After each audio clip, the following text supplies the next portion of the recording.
आणि महत्त्वाची अपडेट, विदर्भात 7 जागी महाविकास आघाडी तर फक्त 3 जागी महायुतीचा कौल दिसतोय। विदर्भात कलानुसार महायुतीला फटका बसतोय। नाना पटोले यांच्या भंडारा गोंदियात मात्र भाजप पुढे आहे, तर बीड मध्ये पंकजा मुंडे पिछाडीवर आहेत। चंद्रपुरात सुधीर मुनगंटीवार पिछाडीवर आहे, तर अमरावतीत नवनीत राणा पिछाडीवर आहे।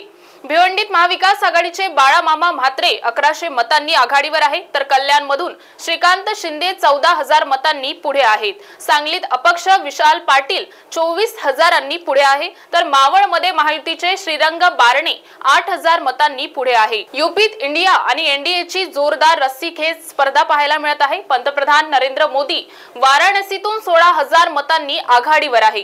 पालघरमध्ये हेमंत सावरा 26,000 मतांनी पुढे आहे, तर संभाजीनगरमध्ये महायुतीचे संदीपान भुमरे 1700 मतांनी पुढे आहे आणि लातूर काँग्रेसचे शिवाजीराव घाडगे 1130 मतांनी पुढे आहे।